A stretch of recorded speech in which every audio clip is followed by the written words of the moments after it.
Hola, en el día de hoy vamos a hablar de la evaluación del aprendizaje, aquellos avances y retrocesos que tienen los estudiantes en el aula. Para ello, se han diseñado tres instrumentos que lo vamos a ver a continuación. Muy bien, en el marco de la evaluación del aprendizaje con la Universidad UMESI, presentamos esta cuarta actividad, que es el diseño de instrumentos para la evaluación del aprendizaje. El suscrito docente en formación, Billy Edison Zúñiga Valencia, hace la referencia de estos instrumentos. La primera es la propuesta de instrumento 1 para la aplicación en la evaluación del aprendizaje. ¿Qué encontramos? Encontramos un instrumento totalmente diferente a la evaluación del aprendizaje convencional que encontramos en el aula de clases, se sale de lo tradicional, y esta propuesta que busca entregarle al estudiante un mecanismo de apoyo visual para que él pueda desarrollar su evaluación de una manera distinta. Acá pueden apreciar ustedes el plano de la institución educativa y la numeración, los números de 1 a 10. Al estudiante se le entrega este documento acompañado de este otro, que tiene los números de 1 a 10, que son la cantidad de preguntas, y 4 opciones de respuesta, A, B, C y D. Y lo que hace el docente es pegar en los puntos de referencia del plano las preguntas. Pregunta 1 hasta la 10. Por ejemplo, la primera, los objetivos de la comunicación social son, y le da las 4 opciones de respuesta, y el estudiante entonces tendrá que ir marcando en la hoja de respuesta si es la A, la B, la C o la D, y así sucesivamente hasta completar todo el recorrido de 1 a 10, y se le da por supuesto un tiempo específico. Ahí están las preguntas. Luego viene la propuesta de instrumento 2 para la evaluación del aprendizaje. ¿Qué encontramos acá? Este instrumento nos ofrece una característica, y es que se puede trabajar en conjunto con varios estudiantes en trabajo colaborativo. Acá es una propuesta para trabajo multigrado, y lo que se busca es que el estudiante mejore su competencia comunicativa en el proceso escritor. ¿Y qué se propone? Que el estudiante o los estudiantes escriban una oración de acuerdo a las siguientes pautas. Está un artículo en singular, más el verbo no personal, más la preposición, más el artículo plural, más el sustantivo masculino, más el verbo conjugado en segunda persona en presente, más el sustantivo masculino, más la conjunción, más el verbo conjugado, más el adjetivo, más el adverbio de tiempo.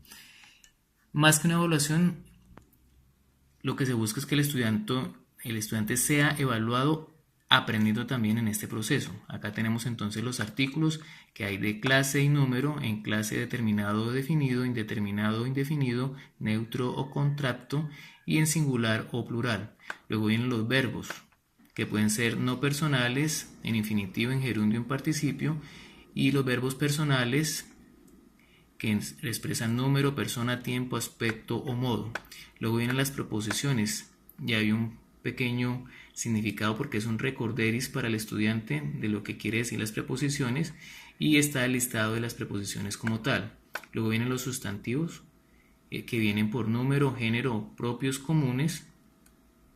Asimismo podemos encontrar otro recurso de apoyo como las conjunciones, su significado, las clases, lo que representan las formas, los adjetivos, lo que significan, si son calificativos, demostrativos, posesivos, numerales, indefinidos, gentilicios, y cuáles son, para luego pasar a los adverbios, y que cuáles son sus funciones, de lugar, de tiempo, de modo, afirmación, negación, de orden, y por supuesto acá tenemos la última parte que tiene que ver con si es de cantidad o grado, si es de duda o subjetivos, si son interrogativos y relativos u otros. Y pueden complementar con una pregunta adicional acerca de la oración que el estudiante ha creado o ha inventado. Y de esa manera entonces se valora la participación de uno a uno de los estudiantes. Y viene la tercera propuesta de instrumento de evaluación del aprendizaje, que es la siguiente. Es un trabajo más a profundidad, y se busca que el estudiante también pues haya asimilado los conocimientos en la competencia comunicativa escritora. También se puede hacer un trabajo colaborativo para luego verificar cómo fue el avance del grupo y específicamente de cada estudiante. Acá que se propone que el estudiante escriba una fábula y para ello se le entregan unas pautas. Se quiere entonces que en la fábula aparezcan dos animales, cuáles serán los nombres de esos animales, cómo es cada animal y 3 acciones específicas que le ocurren a cada uno de esos animales. También hablamos del lugar, en donde ocurren los hechos, cómo es ese lugar y 3 acciones que ocurren en ese espacio. Luego pasamos a cuál es la enseñanza que quiere dejar y seguidamente venimos a qué ocurre en la fábula, algo en primer orden, algo en segundo orden y algo en tercer orden. Para finalmente pasarlo en limpio, cuál es el título de la fábula, cuál es el desarrollo de la fábula, qué moraleja nos deja y pueden hacer luego los estudiantes un dibujo para que luego le pasen ese trabajo al docente y él lo valore. Como complemento está escribir un cuento de acuerdo a las siguientes pautas. Personajes. Miramos la cantidad de personajes, en este caso se diseñó para que sean 3 personajes. Cómo es cada personaje, 3 acciones que le ocurren a cada uno de ellos. Luego pasamos al lugar en donde ocurren, cuándo ocurren los hechos, cuál es el tema específico y qué ocurre en el cuento. Una primera actividad, una segunda acción y una tercera acción específica que es el desarrollo del cuento como tal. Para luego el estudiante lo pase en limpio. Título, escribir su cuento y un dibujo de ese cuento.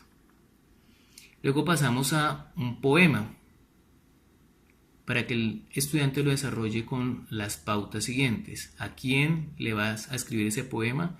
¿Cuál es el tema? ¿Y por qué quieres escribir sobre ello? Y podemos manejar 2 figuras literarias como el símil o la metáfora.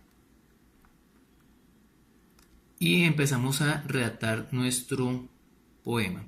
Una primera estrofa con 4 versos, una segunda estrofa también con otros 4 y una tercera con 4 versos. Y se estructura para luego pasarlo en limpio. Con el título se escribe el poema, se hace un dibujo y luego se escribe acá el nombre del autor, que también puede ir acompañado de una pequeña biografía. Y luego pasamos a una receta. Esto es un texto instructivo. Acá le decimos al estudiante qué quiere usted preparar, a cuántas personas le va a preparar esa receta y por qué quiere prepararlo, y cuáles son los ingredientes y las cantidades, y acá las listan. Luego se le pregunta cuáles son los pasos de orden para su preparación, entonces qué va primero, qué va de segundo, qué va de tercero, los pasos que necesite. Para luego pasar en limpio el título, la receta completa, un dibujo que sea muy ilustrativo y luego pasar al autor. Luego pasamos a la noticia. Acá manejamos todas las interrogantes. ¿Qué pasó? ¿A quién le pasó? ¿Cómo pasó? ¿Cuándo pasó? ¿Dónde sucedió? ¿Por qué ocurrieron los hechos? Luego empezamos a estructurarla. ¿Cuál es la volante o epígrafe? Que es lo que aparece por encima del título en letra más pequeña. Luego, ¿cuál es el antetítulo? Que es un texto breve que entrega un antecedente importante para entender el titular y la noticia. Y luego sí pasamos al titular, que es el título de la noticia, que tiene que llamar la atención de los lectores. Luego viene el lead o la entradilla, que es el primer párrafo que debe llamar la atención. Acá es como un resumen de la noticia. Luego pasamos al cuerpo de la noticia, que es el desarrollo de la noticia propiamente dicha. Y luego se pasa en limpio el antetítulo, el título, se escribe la noticia, una fotografía ilustrativa. Si queremos, hacemos un pie de foto y de esa manera recibimos así el trabajo de los estudiantes y lo valoramos de manera individual o de manera colectiva. Estos son mis instrumentos. Muchas gracias.